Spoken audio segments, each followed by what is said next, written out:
Good morning all. നമ്മൾ കഴിഞ്ഞ ദിവസങ്ങളിൽ അക്കൗണ്ട്സ് ഓഫ് ബാങ്കിങ് കമ്പനീസാണ് നമ്മൾ പഠിച്ചുകൊണ്ടിരുന്നത്. അപ്പോൾ നമ്മൾ ഇതിൽ meaning and definition, licensing of banking company, then important provisions of banking regulation act 1994, അതിൽ നോൺ ബാങ്കിങ് അസറ്റ് എന്താണ്, മാനേജ്മെൻറ്റ് എന്താണ്, ദെൻ മിനിമം ക്യാപിറ്റൽ റിസർവ്സ് എത്ര വേണം, capital structure of banking business എങ്ങനെ ആയിരിക്കണം, then restriction on commission, brokerage, discount on sale of shares, restriction on payment of dividend, statutory reserve, then CRR, SLR, ഇങ്ങനെയുള്ള details എല്ലാം നമ്മൾ പഠിച്ചു പോയി. നേരത്തെ എത്രയായിരുന്നു CRR, SLR ഒക്കെ നേരത്തെ എത്രയായിരുന്നു, ഇപ്പോൾ കറണ്ട് ഇയർ മുതൽ എത്രയായിട്ട് കുറച്ചു, ഇങ്ങനെയുള്ള കാര്യങ്ങളെല്ലാം നമ്മൾ ഓൾറെഡി പഠിച്ചു പോയതാണ്. Then books maintained by banks, ഏതൊക്കെ ബുക്സാണ് ബാങ്ക് മെയിൻറ്റെയിൻ ചെയ്യുന്നത്, അതിൻ്റെ അകത്ത് ക്യാഷ് ബുക്സ് എത്ര ടൈപ്പ് ഉണ്ട്, പിന്നെ ലെഡ്ജേഴ്സ് ആൻഡ് രജിസ്റ്റർ സെക്ഷൻ നമ്മൾ നോക്കി. ലെഡ്ജേഴ്സ് സെക്ഷനിൽ current account ledger, savings bank account ledger, fixed deposit ledger, general ledger, ഇത്രയും കാര്യങ്ങളാണ് നമ്മൾ നോക്കിയത്. ദെൻ നെക്സ്റ്റ് ഹെഡാണ് രജിസ്റ്റർ സെക്ഷൻ. എന്തൊക്കെ രജിസ്റ്ററാണ് ഒരു ബാങ്ക് നമ്മൾ ബാങ്കിൽ സൂക്ഷിക്കുന്നത്, അല്ലെങ്കിൽ ഏതൊക്കെ രജിസ്റ്റേഴ്സാണ് അവിടെ ഉള്ളത് എന്നാണ് നെക്സ്റ്റ് ഹെഡ് വരുന്നത്. Okay, the register section includes bill for collection register, securities register, document register, standing order register, cheque dishonoured register, draft issue register, draft payable register, DD register, foreign letter of credit register, etcetera. അപ്പം ഒരു കമ്പനിയിൽ, ഒരു banking കമ്പനിയിൽ ഒരുപാട് തരം registers ഉണ്ടാവും അല്ലേ. എന്തുകൊണ്ടാണ് അവിടെ വരുന്ന ഓരോ ട്രാൻസാക്ഷൻസും റെക്കോർഡ് ചെയ്ത് പോകേണ്ടതാണ്. ഇപ്പം ബിൽസ് കളക്ഷന് വിട്ട് കഴിഞ്ഞാൽ ഏതൊക്കെ ബില്ലാണ് വിട്ടിരിക്കുന്നത്, അത് ആരുടെയൊക്കെ പേരിലുള്ളതാണ്, എത്ര രൂപയാണ്, അതെന്നാണ് കളക്ട് ചെയ്ത് വരുന്നത്, ഇങ്ങനെയുള്ള കംപ്ലീറ്റ് ഡീറ്റെയിൽസ് ഇതിൻ്റെ അകത്ത് കാണും, ആ രജിസ്റ്ററിൽ കാണും. അതുപോലെ DD ആണെങ്കിൽ foreign letter of credit register, ഇങ്ങനെയുള്ള എല്ലാ കാര്യങ്ങളുമാണ് അതിൻ്റെ അകത്ത് വരുന്നത്. ഇനി നമുക്ക് വരുന്നത് നെക്സ്റ്റ് പഠിക്കാനുള്ളത് features of banking system of book keeping ചെയ്യുന്ന ബാങ്കിങ് സിസ്റ്റത്തിൻ്റെ എന്തൊക്കെയാണ് അതിൻ്റെ ഫീച്ചേഴ്സ്, അതായത് ഇത്രയും പറഞ്ഞിരിക്കുന്ന ബുക്സ് കീപ്പ് ചെയ്തുകൊണ്ടുള്ള book keeping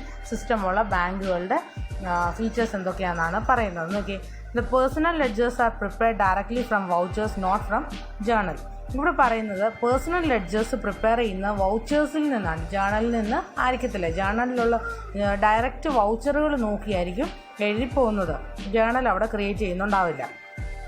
entries posted on personal ledgers through vouchers are summarised daily in summary sheet. ഇനി വൗച്ചേഴ്സിൽ നിന്ന് എഴുതുന്നത് കൊണ്ട് തന്നെ അവർ ഡെയിലി എന്ത് ചെയ്യുന്നുണ്ട്, കംപ്ലീറ്റ് വൗച്ചേഴ്സും ഡെയിലി സമ്മറി ഷീറ്റിൽ സമ്മറൈസ് ചെയ്ത് വെക്കാറ് ഉണ്ട്. Then next one, total of summary sheets are posted in control accounts of the general ledger. General ലെഡ്ജറിൻ്റെ കൺട്രോൾ അക്കൗണ്ട്സിൽ കംപ്ലീറ്റ് സമ്മറീസോ അല്ലെങ്കിൽ സമ്മറി ഷീറ്റ്സിൻ്റെ കംപ്ലീറ്റ് ഡീറ്റെയിൽസ് പോസ്റ്റ് ചെയ്യാറുമുണ്ട്. ടോട്ടൽസ് സമ്മറി ഷീറ്റിനിപ്പോൾ ബിൽസ് കളക്റ്റഡ് എത്ര ആയിരിക്കും, അല്ലെങ്കിൽ ചെക്ക് ഇഷ്യൂഡ് എത്ര ആയിരിക്കും, ഇങ്ങനെയുള്ള എല്ലാത്തിൻ്റെയും ഓരോ ഹെഡ് കാണും. അതിൻ്റെ ടോട്ടൽ എമൗണ്ട് മാത്രമായിരിക്കും എവിടെ കാണിക്കുന്നത്, കൺട്രോൾ അക്കൗണ്ട്സിൽ കാണിക്കുന്നത്. Daily trial balances are posted in a control account of the general ledgers. എല്ലാ ദിവസവും ട്രയൽ ബാലൻസ് പ്രിപ്പയർ ചെയ്ത് അതിൻ്റെ അകത്തു നിന്നുള്ള ഡീറ്റെയിൽസ് എന്ത് ചെയ്യുന്നുണ്ട്, കൺട്രോൾ അക്കൗണ്ട്സിൽ ചെയ്യാറുണ്ട്. Then the entries in the summary sheets and personal ledgers are verified by independent persons who are not connected with the transactions. Detect the errors and we avoid mistakes. ഇനി errors detect ചെയ്യാനും അതുപോലെ തന്നെ mistakes avoid ചെയ്യാൻ വേണ്ടിയിട്ട് എന്ത് ചെയ്യുന്നുണ്ട്, personal ledgers കറക്റ്റായിട്ട് അങ്ങോട്ടും ഇങ്ങോട്ടും ട്രാൻസാക്ഷൻസ് എല്ലാം ഇൻ്റർഡിപ്പെൻഡൻ്റ് ആയിട്ടാണ് വരുന്നത്. അതുകൊണ്ട് തന്നെ ഒരിക്കലും അവിടെ ഒരു എറേഴ്സ് ഉണ്ടാകാൻ അല്ലെങ്കിൽ മിസ്റ്റേക്സ് ഉണ്ടാകാനുള്ള സാധ്യത വളരെ കുറവാണ്. Then periodical trial balances are prepared for the personal ledgers and same verified with the ledger control accounts. ഇനി ഇവിടെ പീരിയോഡിക്കൽ ട്രയൽ ബാലൻസസ് അവരെപ്പോഴും പ്രിപ്പയർ ചെയ്യാറുണ്ട്. ഇപ്പോൾ ഇയർലിക്ക് പകരം മന്ത്ലി അല്ലെങ്കിൽ വീക്ക്ലി ഇവർ എന്ത് ചെയ്യാറുണ്ട്, പീരിയോഡിക്കൽ ട്രയൽ ബാലൻസസ് പ്രിപ്പയർ ചെയ്യുന്നുണ്ട്. അതുകൊണ്ട് തന്നെ പേഴ്സണൽ ലെഡ്ജേഴ്സിൽ അല്ലെങ്കിൽ കംപ്ലീറ്റ് ജനറൽ ലെഡ്ജേഴ്സ് എന്ത് ചെയ്യുന്നുണ്ട്, അങ്ങോട്ടും ഇങ്ങോട്ടും ചെക്ക് ചെയ്താണ് പോവാറ് ഉള്ളത്. ഇനി നെക്സ്റ്റ് ഫീച്ചർ എന്ന് പറയുന്നത് transaction in A banks are of 2 types, cash, non cash. ബാങ്കിൽ 2 തരം ട്രാൻസാക്ഷൻസ് ആണുള്ളത്. ഒന്ന് ക്യാഷ് ട്രാൻസാക്ഷൻ ആവും, അല്ലെങ്കിൽ നോൺ ക്യാഷ് ട്രാൻസാക്ഷൻ ആണ്. ഇവിടെ നോൺ ക്യാഷ് എന്ന് ഉദ്ദേശിക്കുന്നത് അക്കൗണ്ട് ത്രൂ ട്രാൻസ്ഫേഴ്സ് ആണ് ഇവിടെ ഉദ്ദേശിക്കുന്നത്. There are 2 kinds of vouchers, those which show only debit or credit to an account and those which contain both debit and credit with a different accounts. ചിലതിൻ്റെ അകത്ത് ഒന്നുകിൽ debit മാത്രമേ കാണത്തുള്ളൂ, അല്ലെങ്കിൽ credit മാത്രം പോകുന്ന വൗച്ചേഴ്സ് ഉണ്ടായിരിക്കും. ചില വൗച്ചേഴ്സ് എന്ന് പറയുന്നത് എങ്ങനത്തേതാണ്, അക്കൗണ്ടിൽ ഡെബിറ്റും ക്രെഡിറ്റും കാണിക്കുന്ന വൗച്ചേഴ്സ് ആണ്, അല്ലെങ്കിൽ കോമ്പോസിറ്റ് വൗച്ചേഴ്സ് എന്നാണ് അതിന് പറയപ്പെടുന്നത്. ഈ നെക്സ്റ്റ് ഹെഡ്, അപ്പോൾ ഇത്രയും ഫീച്ചേഴ്സാണ് ഇതിൻ്റെ അകത്തുള്ളത്. ബുക്ക് കീപ്പിംഗ് സിസ്റ്റം കീപ്പ് ചെയ്തു പോകുന്ന ബാങ്കുകളുടെ ഫീച്ചേഴ്സാണ് 8 പോയിന്റ് ഉള്ളത്. അപ്പോൾ ഇതിൻ്റെ അകത്ത് മെയിനായിട്ട് പറയുന്നത് എന്താണ്, അവിടെ ഒരിക്കലും എറേഴ്സ് അല്ലെങ്കിൽ മിസ്റ്റേക്സ് ഉണ്ടാകാനുള്ള സാധ്യത വളരെ കുറവാണ്. എന്തുകൊണ്ടാണ്, പരസ്പരം അങ്ങോട്ടും ഇങ്ങോട്ടും ഇൻ്റർഡിപ്പെൻഡ് ചെയ്താണ് പോകുന്നത്. Next one, slip system of ledger posting. എന്താണ് ലെഡ്ജർ പോസ്റ്റിങ്ങിൻ്റെ സ്ലിപ്പ് സിസ്റ്റം എന്ന് പറയുന്നത്? മിക്കപ്പോഴും ക്വസ്റ്റ്യൻ ചോദിക്കാറുള്ള ഒരു ക്വസ്റ്റ്യനാണിത്. അതുകൊണ്ട് എല്ലാവരും അത് നന്നായിട്ട് പഠിച്ചേക്കുക. നോക്കി, it is A method of rapid posting in books maintained under double entry principle. Under this system, posting is done from slips, not from journals or cash books. Slips are loose leaves of journals and these are supplied either by the customers or by the bank staff. It becomes necessary for a bank to know the position of its individual customers' accounts at any time to see the transactions are recorded as soon as they take place. ഇവിടെ പറയുന്നത് ഇത്രയേ ഉള്ളൂ. നിങ്ങൾ ബാങ്കുകളിൽ ചെല്ലുമ്പം അവിടെ എല്ലാ സ്ലിപ്പുകളാണ് നിങ്ങൾക്ക് കിട്ടുന്നത്, അല്ലേ? എന്താ, അക്കൗണ്ടിൽ പൈസ ഇടണമെങ്കിൽ അതിനൊരു സ്ലിപ്പ്, ഡെപ്പോസിറ്റ് സ്ലിപ്പ് ഉണ്ടായിരിക്കും, വിഡ്രോവൽ സ്ലിപ്പ് ഉണ്ടായിരിക്കും. ഇങ്ങനെ സ്ലിപ്പ് എഴുതി ട്രാൻസാക്ഷൻസ് നടത്തുന്നത്, അതായത് അങ്ങനെ ചെയ്യുന്ന കംപ്ലീറ്റ് സിസ്റ്റത്തിനെയാണ് സ്ലിപ്പ് സിസ്റ്റം എന്ന് പറയുന്നത്. അവിടെ ലെഡ്ജർ പോസ്റ്റിംഗ് അല്ലെങ്കിൽ എന്താ ചെയ്യുന്നില്ല, റാപ്പിഡ് ജേർണൽസിൽ നിന്ന് അല്ലെങ്കിൽ ക്യാഷ് ബുക്കിൽ നിന്നല്ല അവിടെ പോസ്റ്റിംഗ് ലെഡ്ജറിലേക്ക് പോസ്റ്റ് ചെയ്യുന്നത്. അവിടെ റാപ്പിഡ് പോസ്റ്റിംഗ് ആണ് നടക്കുന്നത്. എന്ന് പറഞ്ഞാൽ എന്താ, ഇപ്പോൾ സ്ലിപ്പ് എഴുതി എനിക്ക് പൈസ എടുക്കണം, എൻ്റെ അക്കൗണ്ടിൽ നിന്ന് എനിക്ക് പൈസ എടുക്കണമെങ്കിൽ ഞാൻ ബാങ്കിൽ ചെന്ന് സ്ലിപ്പ് എഴുതി ഞാൻ കൊടുക്കുന്നു. സ്ലിപ്പ് എഴുതി കൊടുക്കുന്ന ഉടനെ തന്നെ എന്ത് ചെയ്യുന്നു, അവിടെ ഇരിക്കുന്ന അക്കൗണ്ടൻറ്റ് എനിക്ക് പൈസ ഇഷ്യൂ ചെയ്യും. ആ കൂട്ടത്തിൽ തന്നെ അവർ എന്ത് ചെയ്യുന്നു, അവരുടെ ലെഡ്ജറിൽ ഇന്ന ആൾക്ക്, ഇപ്പോൾ ശില്പ ഷാജിയുടെ അക്കൗണ്ടിൽ നിന്ന് ഇത്ര രൂപ കൊടുത്തിട്ടുണ്ട്, ഇനി അയാളുടെ അക്കൗണ്ടിൽ ഇത്ര രൂപ മിച്ചമുള്ളൂ. അപ്പോൾ ഓൺ ദ സ്പോട്ടാണ് അവിടെ പോസ്റ്റിംഗ് നടക്കുന്നത്, റാപ്പിഡ് പോസ്റ്റിംഗ് ആണ് നടക്കുന്നത്. അല്ലാതെ എന്ത് ചെയ്യുന്നില്ല, ഒരു ദിവസത്തെ മുഴുവൻ കളക്ട് ചെയ്ത് വെച്ചിട്ട് അവസാനമല്ല ചെയ്യുന്നത്. എപ്പോഴാണ് ചെയ്യുന്നത്, ഓൺ ദ സ്പോട്ട് അവിടെ എന്ത് ചെയ്യുന്നു, റാപ്പിഡ് പോസ്റ്റിംഗ് നടന്നു പോകുന്നുണ്ട്. ഇത് ശരിക്കും ഒരു ഡബിൾ എൻട്രി പ്രിൻസിപ്പിളിന് കീഴിൽ നടന്നു പോകുന്നതാണ്. അപ്പോൾ ഇവിടെ ലെഡ്ജർ കൊടുക്കുമ്പോൾ തന്നെ ക്യാഷ് ബുക്കിൽ മാറുന്നുണ്ട്. കംപ്ലീറ്റ് അവിടെ ആ ഒരു സിസ്റ്റത്തിൽ മാത്രം ചെയ്താൽ മതി. ഇപ്പം കംപ്ലീറ്റ് ബുക്സ് ഓഫ് അക്കൗണ്ടിൽ അത് വരുന്നുണ്ട്. Then next one, need or advantages of slip system. Slip സിസ്റ്റത്തിൻ്റെ നീഡ് അല്ലെങ്കിൽ അഡ്വാൻറ്റേജസ് എന്തൊക്കെയാണ് നോക്കിയേ. അപ്ഡേറ്റഡ് അക്കൗണ്ട്സ് ആണ്. അപ്ഡേറ്റഡ് അക്കൗണ്ട്സ് ഇവിടെ പറയുന്നത് കസ്റ്റമേഴ്സിൻ്റെ അക്കൗണ്ട്സ് എപ്പോഴും അപ് ടു ഡേറ്റ് ആയിരിക്കും. അപ്പോൾ ഓൺ ദ സ്പോട്ട് ഞാൻ പറഞ്ഞില്ലേ, ഇമ്മീഡിയറ്റ് ആയിട്ട് കംപ്ലീറ്റ് കാര്യങ്ങളും റെക്കോർഡ് ചെയ്ത് പോകുന്നുണ്ട്. റാപ്പിഡായിട്ട് റെക്കോർഡ് ചെയ്ത് പോകുന്നത് കൊണ്ട് തന്നെ എപ്പോഴും കസ്റ്റമേഴ്സിൻ്റെ അക്കൗണ്ട് എന്തായിരിക്കും, അപ് ടു ഡേറ്റ് ആയിട്ടായിരിക്കും പൊക്കൊണ്ട് ഇരിക്കുന്നത്. Then division of work. ഒരു ബാങ്കിലുണ്ടാകുന്ന ട്രാൻസാക്ഷൻ എന്ന് പറയുന്നത് ഒരുപാട് വലുതാണ്. അതിൽ 1-2 ട്രാൻസാക്ഷൻസ് ആയിരിക്കത്തില്ല അവിടെ കടന്നു പോകുന്നത്. അപ്പോൾ അങ്ങനെയുള്ള എല്ലാ ട്രാൻസാക്ഷൻസും സൈമിൾട്ടേനിയസ് ആയിട്ട് പോസ്റ്റിങ് ചെയ്തു പോകുന്നുണ്ട്. ഇപ്പോൾ ക്യാഷ്യർ അവിടെ ഇരുന്ന് ചെയ്യുമ്പോൾ, അക്കൗണ്ടൻ്റ് അവിടെ ഇരുന്ന് ചെയ്ത് പോകുമ്പോൾ തന്നെ കംപ്ലീറ്റ് ബുക്സ് ഓഫ് അക്കൗണ്ടിലും ചെയ്ത് പോവുകയാണ് ചെയ്യുന്നത്. അപ്പോൾ അവിടെ ഡിവിഷൻ ഓഫ് വർക്ക് ഉണ്ടായിരിക്കുകയാണ്. Then smooth flow of work. അവിടെ സ്ലിപ്പ് സിസ്റ്റം ആയതുകൊണ്ട് തന്നെ ഒരാളിരുന്ന് എപ്പോഴും ഇരുന്ന് വാഷ് ചെയ്തുകൊണ്ടിരിക്കേണ്ട ആവശ്യം വരുന്നില്ല. അക്കൗണ്ടൻ്റ് കാര്യങ്ങളെല്ലാം കറക്റ്റായിട്ട് തന്നെ ചെയ്ത് പോകും. അപ്പം ലേബറിൻ്റെ ടൈം ഒത്തിരി സേവ് ചെയ്യാൻ വേണ്ടിയിട്ട് സാധിക്കും. Reduction of possibility of errors and fruits. Daily trial balance prepare ചെയ്ത് ബാലൻസ് ചെയ്ത് പോകുന്നത് കൊണ്ട് തന്നെ ഈ സ്ലിപ്പ് സിസ്റ്റത്തിൽ ഒരിക്കലും എന്തുണ്ടാകത്തില്ല, ഒരു എറേഴ്സ് ഉണ്ടാകാൻ അല്ലെങ്കിൽ ഫ്രോഡ് ഉണ്ടാകാനുള്ള സാധ്യത വളരെ കുറവാണ്. Then facilitate internal check. Slip സിസ്റ്റത്തിൽ ക്ലർക്ക് ഓട്ടോമാറ്റിക്കലി എന്ത് ചെയ്യുന്നുണ്ട്, ഞാനിപ്പോൾ ഒരു ക്യാഷറാണ്, ഞാനൊരു ക്ലർക്കൽ സ്റ്റാഫാണ്. അപ്പോൾ ഞാൻ എന്ത് ചെയ്യുന്നു, ഞാൻ ഒരു സ്ലിപ്പ് മേടിച്ച് പൈസ ഇഷ്യൂ ചെയ്തു. അപ്പോൾ ഞാൻ സ്ലിപ്പ് കൊടുത്തു എന്ന് പറഞ്ഞ് ഞാൻ കൊടുക്കുന്നു. അപ്പോഴത്തേക്കും നിങ്ങൾക്ക് വലിയ എമൗണ്ടൊക്കെ ആകുമ്പോൾ നിങ്ങൾ ശ്രദ്ധിച്ചിട്ടുണ്ടായിരിക്കും, അക്കൗണ്ടൻറ്റ് ക്യാഷ് അണ്ടയിലേക്ക് സ്ലിപ്പ് കൊടുക്കുന്ന സമയത്ത് അവർ ഡയറക്റ്റ് അവരുടെ ഹെഡായിട്ടുള്ള ആളുടെ ഈ സ്ലിപ്പ് കൊടുത്തു വിടും.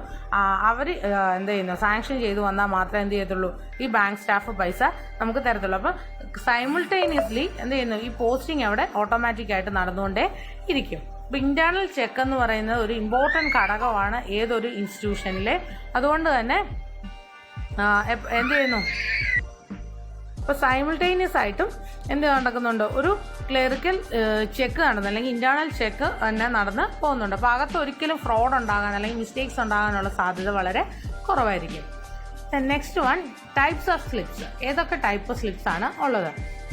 In general the types of slips used in bank book keeping are, ഒരു ബാങ്കിലുണ്ടാകുന്ന സ്ലിപ്സ് എന്ന് പറയുന്നത് മെയിനായിട്ട് 3 ടൈപ്സ് ആണ് ഉള്ളത്. ഒന്ന് പേയിങ് സ്ലിപ്പ് കാണും, 2 withdrawal slip or cheque, then dockets. ഇങ്ങനെ 3 രീതിയിലുള്ളതാണ് ഉണ്ടാകുന്നത്.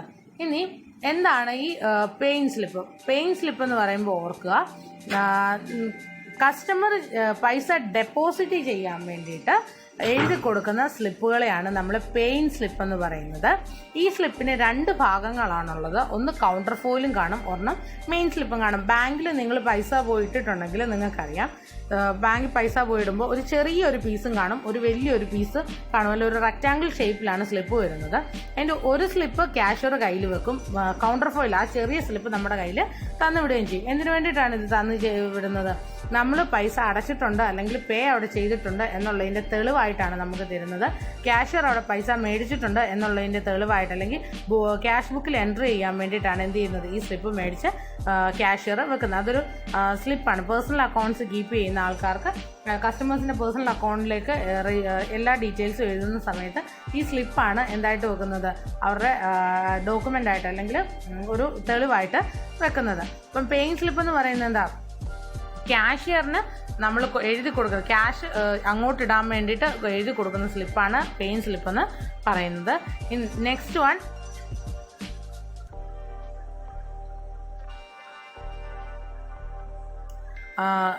Withdrawal slip or check. Withdrawal slip എന്ന് പറയുന്നത് എന്താ, ഇങ്ങോട്ടല്ലേ പൈസ എടുക്കാൻ വേണ്ടി, പേയിങ് സ്ലിപ്പ് ഡെപ്പോസിറ്റ് ചെയ്യാനാണെങ്കിൽ വിഡ്രോവൽ സ്ലിപ്പ് എന്ന് പറയുന്നത് പൈസ എടുക്കാൻ വേണ്ടിയിട്ട് ഉള്ള ഒന്നാണ്. ഒന്നുകിൽ ചെക്കായിട്ട് എഴുതി കൊടുക്കാം, ഇല്ലെങ്കിൽ വിഡ്രോയിങ് സ്ലിപ്പായിട്ട് ബാങ്കുകളിൽ ചെന്ന് എഴുതി കൊടുക്കാം. ദെൻ നെക്സ്റ്റ് വൺ, ഡോക്കറ്റ്സ് ആണ്. ഡോക്കറ്റ്സ് എന്താണെന്ന് നോക്കി, sometimes the bank staff also prepare slips for making entries in the ledger accounts for which there are no original vouchers. For example, loan department of a bank prepares vouchers when the interest is due. Such slips are vouchers prepared by the bank staff as known as dockets. Dockets എന്ന് പറയുന്നത് ചില സാഹചര്യങ്ങളിൽ, ഇപ്പം ലോണിൻ്റെ ഒക്കെ സാഹചര്യങ്ങളിൽ amount due ആയിപ്പോയി കഴിഞ്ഞാൽ അല്ലെങ്കിൽ ഇൻട്രസ്റ്റ് ഡ്യൂ ആയി കഴിഞ്ഞാൽ അവർക്ക് സ്ലിപ്പ് ഇടാൻ, വൗച്ചർ ഇടാൻ പറ്റത്തില്ല. അങ്ങനെ വരുമ്പോൾ ബാങ്ക് സ്റ്റാഫ് തന്നെ ഉണ്ടാക്കുന്ന ഒരു വൗച്ചറിന് പറയുന്ന പേരാണ് ഡോക്കറ്റ്സ് എന്ന് പറയുന്നത്. ഇനി നമുക്ക് പഠിക്കാനുള്ളത് ഫൈനൽ അക്കൗണ്ട്സ് ആണ് പഠിക്കാനുള്ളത്. ഒരു ബാങ്കിങ് ഫേമിൻ്റെ ഫൈനൽ അക്കൗണ്ട്സ് ആണ് നമുക്ക് പഠിക്കാനുള്ളത്. ഫൈനൽ അക്കൗണ്ട്സ് എന്ന് പറയുമ്പോൾ തന്നെ അറിയാം ഏതൊക്കെ അക്കൗണ്ട്സ് ആണ് വരുന്നത്. ബാലൻസ് ഷീറ്റും പ്രോഫിറ്റ് ആൻഡ് ലോസ് അക്കൗണ്ടുമാണ് അതിൽ വരുന്നത്. ഓക്കെ, നോക്കിയേ, ഫൈനൽ അക്കൗണ്ട്സ് 2 ഫോമിലാണ് എഴുതുന്നത്. ഫോം എ, അതുപോലെ തന്നെ ഫോം ബി എന്ന് പറയുന്ന ഹെഡുകളിലാണ് നമ്മൾ എഴുതി പോകുന്നത്. ബാലൻസ് ഷീറ്റും പ്രോഫിറ്റ് ആൻഡ് ലോസ് അക്കൗണ്ടും എപ്പോഴാണ് പ്രിപ്പയർ ചെയ്യുന്നതെന്ന് നോക്കി നമുക്ക് അതിനെക്കുറിച്ചുള്ള കൂടുതൽ ഡീറ്റെയിൽസ് നോക്കിപ്പോകാം. നോക്കി, according to section 29 of the Banking Regulation Act 1949, every banking company is required to prepare with reference to that year a balance sheet and profit and loss account as on the last working day of the year in the Form A and Form B respectively set out in third schedule പറഞ്ഞതനുസരിച്ച് form A form ബിയിൽ എന്ത് ചെയ്യണം, എല്ലാ banking ഒരു financial ഇയറിൻ്റെ എൻഡിൽ എന്ത് ചെയ്യണം, ബാങ്കുകളും ഒരു ബാലൻസ് ഷീറ്റും പ്രോഫിറ്റ് ആൻഡ് ലോസ് അക്കൗണ്ടും പ്രിപ്പയർ ചെയ്തിരിക്കണമെന്നാണ് എവിടെ പറഞ്ഞിരിക്കുന്നത്, ബാങ്കിങ് റെഗുലേഷൻ ആക്ട് 1949 സെക്ഷൻ 29 പറഞ്ഞിരിക്കുന്നത്. Then reversed form of balance sheet and profit and loss account. Okay, on 18/1/1991, the Government of India issued a notification to make amendments to the third schedule of Banking Regulation Act incorporating the recommendation of Ghosh Committee, a Ghosh Deputy Governor RBI, relating to the formats of balance sheet and profit and loss account. As such, the Reserve Bank of India issued a circular on 6/2/1992 to the chief executives of all commercial banks to prepare and present their accounts under revised format from the year ended 31st March 1992 and thereafter. ഇനി 1991 വരെ അല്ലെങ്കിൽ 1992 ഫെബ്രുവരി വരെ സാധാരണ നമ്മൾ balance ഷീറ്റും profit and loss അക്കൗണ്ടും എഴുതുന്നത് അല്ലേ ഹൊറിസോണ്ടൽ രീതിയിലുള്ളതായിരുന്നു, vertical form of balance sheet അല്ലായിരുന്നു. അപ്പോൾ അതിന് ശേഷം എന്ത് ചെയ്തു, ഈ പറഞ്ഞിരിക്കുന്ന ഘോഷ് കമ്മിറ്റി പറഞ്ഞിരിക്കുന്ന അനുസരിച്ച് എന്ത് ചെയ്യാൻ പറഞ്ഞു, ഇനി മുതൽ റിവേഴ്സ്ഡ് ആയിട്ട് ബാലൻസ് ഷീറ്റും അതുപോലെ തന്നെ പ്രോഫിറ്റ് ആൻഡ് ലോസ് അക്കൗണ്ടും പ്രിപ്പയർ ചെയ്യണമെന്ന് പറഞ്ഞു. ഇനി ഈ റിവേഴ്സ്ഡ് ബാലൻസ് ഷീറ്റിൽ എത്ര ഹെഡ്സ് ഉണ്ട്, അതിൻ്റെ അകത്തൊക്കെ എന്തൊക്കെ വരുന്നുണ്ട് എന്നുള്ളത് നമുക്ക് നോക്കിപ്പോകാം. അതിനുശേഷം എങ്ങനെയാണ് ബാലൻസ് ഷീറ്റിൻ്റെ form A of balance sheet എങ്ങനെയാണ്, അല്ലെങ്കിൽ പ്രോഫിറ്റ് ആൻഡ് ലോസ് അക്കൗണ്ട് എങ്ങനെയാണ് ഉള്ളതെന്ന് നമുക്ക് നോക്കാം. നോക്കിയേ, റിവേഴ്സ്ഡ് ബാലൻസ് ഷീറ്റിൽ എന്തൊക്കെ ഐറ്റംസ് ആണ് ഉള്ളത്. With effect from 31st March 1992 the balance sheet of a bank is to prepare as the new form. 31st March 1992 മുതലാണ് എന്ത് ചെയ്ത് ബാലൻസ് ഷീറ്റിൻ്റെ പുതിയ ഫോം വന്നിരിക്കുന്നത്. The new form assets and liabilities shown vertically along with the figures of the last year. പുതിയ ഫോമിൽ liabilities അസറ്റും എങ്ങനെയാണ് കാണിക്കുന്നത്, വെർട്ടിക്കൽ ഫോം, ഹൊറിസോണ്ടൽ അല്ല, രണ്ട് സൈഡായിട്ടല്ല വരുന്നത്, ഒരൊറ്റ ഒരു ടേബിളായിട്ടല്ല വരുന്നത്, ഒരു വെർട്ടിക്കലായിട്ട് 1 by 1 ആയിട്ട് താഴെയായിട്ടാണ് വരുന്നത്. ഇതിൻ്റെ അകത്ത് ഒരു പ്രത്യേകതയും കൂടെ ഉണ്ട്. നേരത്തെ എഴുതിക്കൊണ്ടിരുന്നപ്പോൾ കറണ്ട് ഇയറിലെ മാത്രം ഡീറ്റെയിൽസ് കാണിക്കത്തുള്ളായിരുന്നു. ഇപ്പോൾ മുതൽ എന്തും കാണിക്കാൻ തുടങ്ങി, പുതിയ ഇയർ പ്രീവിയസ് ഇയറിലെയും കറണ്ട് ഇയറിലെയും ഡീറ്റെയിൽസ് കാണിച്ചാണ് എഴുതാൻ തുടങ്ങിയിരിക്കുന്നത്. In the top section capital and liabilities are shown, in the bottom section assets are shown. ഏറ്റവും ടോപ്പിൽ ക്യാപിറ്റലും ലയബിലിറ്റീസും ആണ് കാണിക്കുന്നതെങ്കിൽ രണ്ടാമത്തെ സെക്ഷൻ ബോട്ടം സെക്ഷനിൽ എന്താണ് കാണിക്കുന്നത്, അസറ്റാണ് കാണിക്കുന്നത്. ഇനി ക്യാപിറ്റൽ ആൻഡ് ലയബിലിറ്റീസിൻ്റെ ഹെഡിൽ മെയിനായിട്ട് 5 ഹെഡാണ് വരുന്നത്.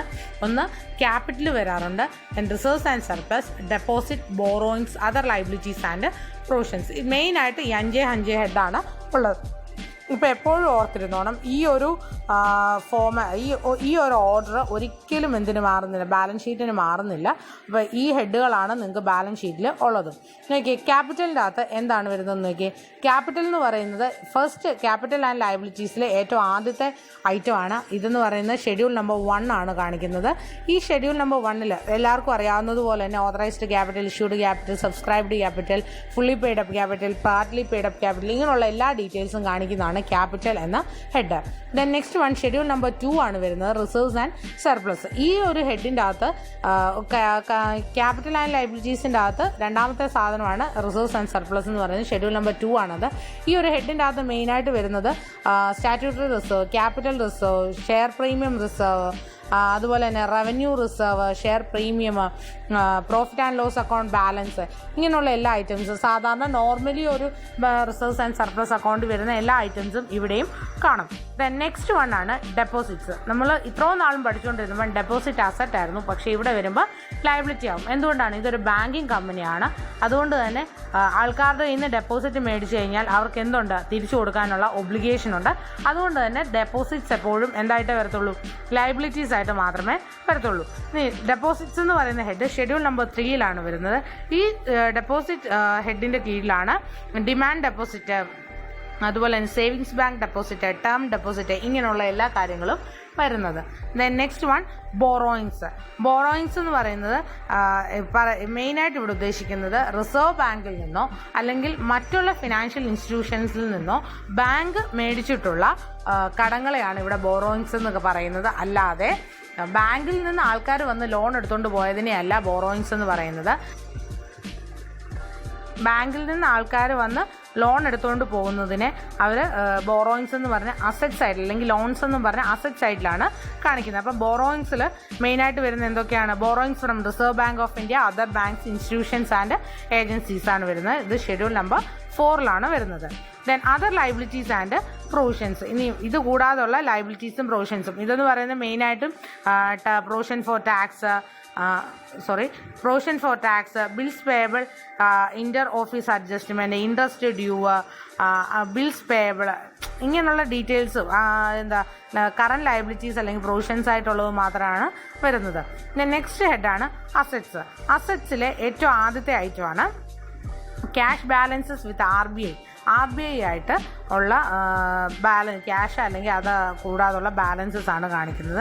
ഇത് ക്യാഷ് ഇൻ ഹാൻഡ് ആയിരിക്കാം. ക്യാഷ് ഇൻ ഹാൻഡ് എന്ന് പറയുമ്പോൾ ഫോറിൻ കറൻസി നോട്ട്സ് ആയിരിക്കാം, അല്ലെങ്കിൽ ബാലൻസസ് വിത്ത് RBI ആണ് ഇതിൻ്റെ അകത്ത് മെയിനായിട്ട് വരുന്നത്. ഷെഡ്യൂൾ നമ്പർ 6 ആണുള്ളത്. അപ്പം ആദ്യത്തെ 5 ഷെഡ്യൂൾ എന്ന് പറയുന്നത് ക്യാപിറ്റൽ ആൻഡ് ലയബിലിറ്റീസ് ആണെങ്കിൽ നെക്സ്റ്റ് വരുന്ന ഷെഡ്യൂൾസ് എന്താണ്, അസറ്റിൻ്റെ കാറ്റഗറിയിലാണ് വരുന്നത്. Schedule number 6 cash and balances with RBI.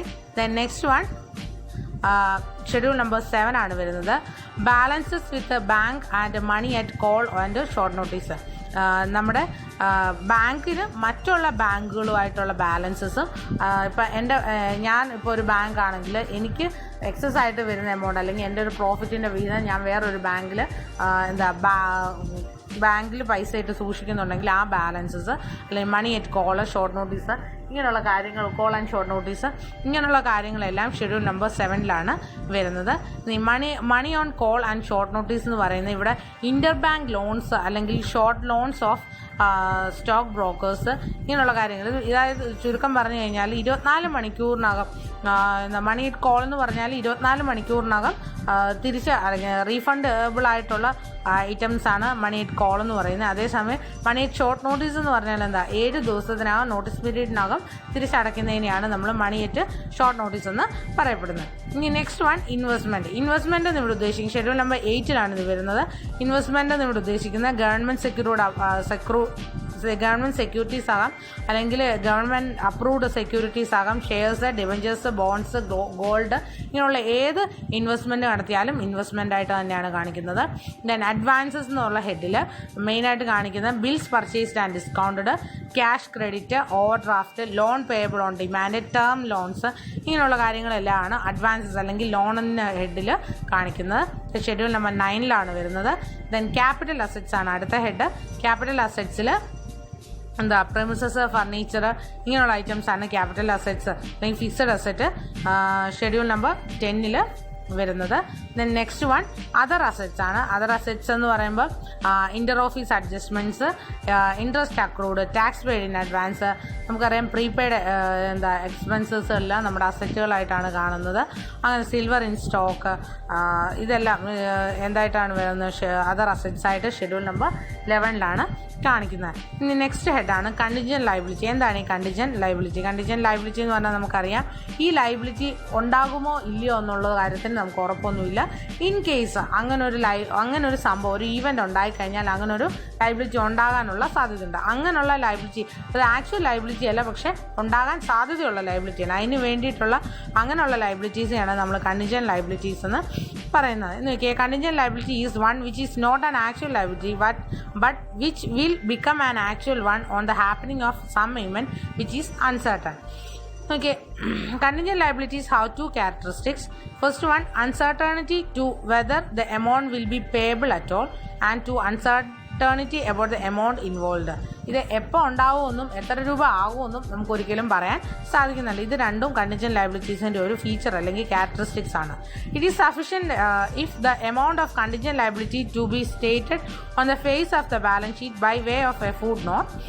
It needed to be extended to the amount column of the liability side. Examples of contingent liabilities ആണ് ഇവിടെ മെയിൻ പറഞ്ഞിരിക്കുന്നത്. നമ്മൾ ടോട്ടൽ അസറ്റ് ലയബിലിറ്റി എല്ലാം എഴുതി അക്കൗണ്ട് ബാലൻസ് ഷീറ്റ് ടാലി ആക്കിയതിന് ശേഷം ഏറ്റവും താഴെ ഫുട് നോട്ടായിട്ട് കണ്ടിൻജന്റ് ലയബിലിറ്റീസ് എന്ന് ഹെഡ് കൊടുത്ത് ഓരോ 1 by 1 ആയിട്ട് ഹെഡ് എഴുതി അതിനകത്ത് എത്ര രൂപയാണ് കണ്ടിൻജന്റ് ലയബിലിറ്റി എന്നുള്ളത് കാണിക്കണം എന്നുള്ളതേ പറഞ്ഞിട്ടുള്ളൂ. കണ്ടിൻജന്റ് ലയബിലിറ്റി ആയിട്ട് claims against the bank not acknowledged as ഡെപ്റ്റ്, liability for partly paid investment, liability on account of outstanding forward exchange contract, guarantees given on behalf of customers. ഇതെല്ലാം കണ്ടിൻജന്റ് ലയബിലിറ്റീസ് ആയിട്ടാണ് കാണുന്നത്. ഇനി നെക്സ്റ്റ് നമുക്ക് പഠിക്കാനുള്ള profit and loss അക്കൗണ്ടാണ്. Profit and loss അക്കൗണ്ടും ഇതുപോലെ തന്നെ ഫോം ബി അനുസരിച്ചാണ് എഴുതുന്നത്. ഇപ്പോൾ ഫോം ബിയിൽ പ്രോഫിറ്റ് ആൻഡ് ലോസ് അക്കൗണ്ട് നേരത്തെ പോലെ ഹൊറിസോണ്ടൽ ഫോം അല്ല, ഇവിടെ വെർട്ടിക്കൽ ഫോം തന്നെയാണ്. 4 സെക്ഷൻസ് ആയിട്ടാണ് പ്രോഫിറ്റ് ആൻഡ് ലോസ് അക്കൗണ്ടിനെ തിരിച്ചിരിക്കുന്നത്. ഒന്ന് income account, expenditure, profit and loss, then fourth one appropriation. നോക്കിയേ, ഇൻകത്തിൻ്റെ അകത്ത് ഇൻട്രസ്റ്റ് ഫസ്റ്റ് ഐറ്റമാണ് ഇൻകം എന്ന് പറയുന്നത്. ഇതിൻ്റെ അകത്ത് ഇൻട്രസ്റ്റ് ആണ്. ഇത് ഷെഡ്യൂൾ നമ്പർ 13 ആണ് എന്തെന്ന് പറയുന്നത്, ഇൻകം എന്ന് പറയുന്നത്. നിങ്ങൾ എപ്പോഴും ഓർക്കുക, നമ്മൾ ബാലൻസ് ഷീറ്റും പ്രോഫിറ്റ് ആൻഡ് ലോസ് അക്കൗണ്ട് എഴുതുമ്പോൾ ബാലൻസ് ഷീറ്റ് എഴുതിയതിന് ശേഷം പ്രോഫിറ്റ് ആൻഡ് ലോസ് അക്കൗണ്ട് എഴുതുക. അത് കഴിഞ്ഞ് ഷെഡ്യൂൾ നമ്പേഴ്സ് ഇടുമ്പോഴും ഈ ഓരോ ഐറ്റംസ് മുഴുവൻ എഴുതും. അപ്പം കംപ്ലീറ്റ് ബാലൻസ് ഷീറ്റിന് അതുപോലെ തന്നെ പ്രോഫിറ്റ് ആൻഡ് ലോസ് അക്കൗണ്ടിൻ്റെ ഫോമാറ്റ് അറിഞ്ഞാൽ മാത്രമേ നിങ്ങൾക്ക് പ്രോബ്ലം ചെയ്യാൻ പറ്റുള്ളൂ. അപ്പം ബാലൻസ് ഷീറ്റിലെ ഫുൾ ഇത് എഴുതിയതിന് ശേഷം മാത്രം പ്രോഫിറ്റ് ആൻഡ് ലോസ് അക്കൗണ്ട് എഴുതുക. അപ്പം ഇൻകം എന്ന് പറയുന്നത് ഷെഡ്യൂൾ നമ്പർ 13 ആണ്. ഇതിൽ കാണിക്കുന്ന മെയിനായിട്ട് ഇൻകം അല്ലെങ്കിൽ ഇൻട്രസ്റ്റ് ഏൺഡ് ആണ് ഇവിടെ കാണിച്ച് പോകുന്നത്. ജസ്റ്റ് ആ ഒരു ഹെഡ് വായിച്ചു പോവുക. Then next one, second item of other എന്ന് പറയുന്നത് അതർ ഇൻകം ആണ്. ഫസ്റ്റ് ഹെഡാണ് ഇൻട്രസ്റ്റ് ഏൺഡ്, അത് ഷെഡ്യൂൾ നമ്പർ 13 ആണ്. Then next one other income, അത് ഷെഡ്യൂൾ നമ്പർ 40. ഇൻട്രസ്റ്റ് ഏൺഡ് എന്ന് പറയുമ്പോൾ കമ്പനിക്ക് കിട്ടുന്ന ഇൻട്രസ്റ്റുകളെല്ലാം അതിൻ്റെ അകത്ത് വരും. ബാങ്കിങ് കമ്പനിക്ക് കിട്ടുന്ന കംപ്ലീറ്റ് ഇൻട്രസ്റ്റുകളും അതിൻ്റെ അകത്താണ് പെടുന്നത്. അതുപോലെ തന്നെ അതർ ഇൻകം എന്ന് പറയുമ്പോൾ കമ്മീഷൻ, എക്സ്ചേഞ്ച്, ബ്രോക്കറേജ്, ഇങ്ങനെയുള്ള other profit on sale of investment, ഇങ്ങനെയുള്ള കാര്യങ്ങളാണ് അതർ ഇൻകത്തിൻ്റെ അകത്ത് വരുന്നത്. ദെൻ എക്സ്പെൻഡിച്ചറാണ്. എക്സ്പെൻഡിച്ചറിനെ നമ്മൾ 3 കാറ്റഗറീസ് ആയിട്ടാണ് ഡിവൈഡ് ചെയ്തിരിക്കുന്നത്. ഫസ്റ്റ് വൺ ഇൻട്രസ്റ്റ് എക്സ്പെൻഡഡും ഓപ്പറേറ്റിംഗ് എക്സ്പെൻസസും പ്രൊവിഷൻസ് ആൻഡ് കണ്ടിജൻസീസും. ഇവിടെ ഇൻട്രസ്റ്റ് എക്സ്പെൻഡഡ് എന്ന് പറയുന്നത് ഡെപ്പോസിറ്റിന് അല്ലെങ്കിൽ ഇൻട്രസ്റ്റ് ഓൺ ബോറോയിങ്സ് കമ്പനി അടച്ചു പോകുന്നതിനെയാണ് ഈ ഇൻട്രസ്റ്റ് എക്സ്പെൻഡഡ്. ഇൻട്രസ്റ്റ് മൂലമുള്ള എക്സ്പെൻസസിനെയാണ് ഇൻട്രസ്റ്റ് എക്സ്പെൻഡഡ് എന്ന് പറയുന്നത്. ഷെഡ്യൂൾ നമ്പർ 15 ആണ് ഇത് വരുന്നത്. Then operating expense schedule number 16 വരുന്നത്.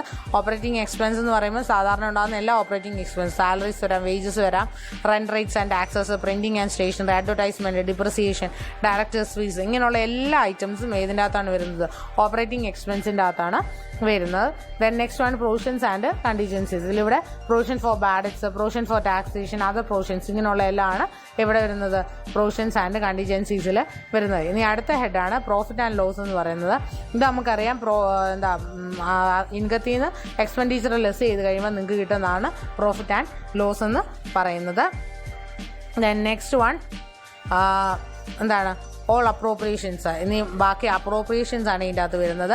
അപ്രോപ്രിയേഷൻസ് എന്ന് വരുമ്പോൾ സ്റ്റാറ്റ്യൂട്ടറി ടോട്ടൽ പ്രോഫിറ്റ് ഏൺ ചെയ്തതിൽ നിന്ന് കൊടുക്കാനുള്ളത് മാറ്റി വെച്ചതിന് ശേഷം മിച്ചമുള്ളത് മാത്രമാണ് നമ്മൾ ബാലൻസ് ഷീറ്റിലേക്ക് ട്രാൻസ്ഫർ ചെയ്യുന്നത്. ഇതൊക്കെ നോർമൽ ചെയ്യുന്ന പ്രോസസ്സൊക്കെ തന്നെയാണ്, മാറ്റങ്ങളൊന്നുമില്ല. ഇനി നമുക്ക് നോക്കാനുള്ളത് തേർഡ് ഷെഡ്യൂൾ അനുസരിച്ചുള്ള ബാലൻസ് ഷീറ്റിൻ്റെ ഫോമും അതുപോലെ തന്നെ പ്രോഫിറ്റ് ആൻഡ് ലോസ് അക്കൗണ്ടിൻ്റെ ഫോമുമാണ് പറഞ്ഞിരിക്കുന്നത്. നോക്കിയേ, third schedule section 29 form of balance sheet of dash, balance sheet as on 31 March dash. ഇപ്പം ഈ പറഞ്ഞിരിക്കുന്ന ഈ മണ്ടയ്ക്ക് കൊടുത്തിരിക്കുന്ന ഹെഡ് ഇങ്ങനെ തന്നെ നിങ്ങൾ എഴുതണം. ബാലൻസ് ഷീറ്റ് ഓഫ് ഏത് ബാങ്കിങ് കമ്പനിയാണെന്ന് എഴുതുക, ബാലൻസ് ഷീറ്റ് ആസ് ഓൺ ഏത് ഡേറ്റ് ആണെന്നുള്ളതും എഴുതുക. അതിനുശേഷം എന്ത് ചെയ്യുക, ഇതുപോലൊരു കോളം വരയ്ക്കും. 2 എമൗണ്ട് കോളവും ഒരു ഷെഡ്യൂൾ എഴുതാനും ഒരു പർട്ടിക്കുലേഴ്സ് കോളവും വരച്ച് ക്യാപിറ്റൽസ് ആൻഡ് ലയബിലിറ്റീസ് എന്ന് ഹെഡ് കൊടുത്ത് 1 2 3 4 5 എന്ന് അത് എഴുതുക. അതിനുശേഷം അസറ്റ്സ് ആൻഡ് ലയബിലിറ്റീസ് എന്നും പറഞ്ഞ് അങ്ങനെ എഴുതുക. അസറ്റ്സ് എന്ന് പറഞ്ഞ് എഴുതുക. ലാസ്റ്റ് കണ്ടിജന്റ് ലയബിലിറ്റീസ് എന്ന് പറഞ്ഞ് ഷെഡ്യൂൾ നമ്പർ 12 ആണ് വരുന്നത്. Then next one form B, form of profit and loss account.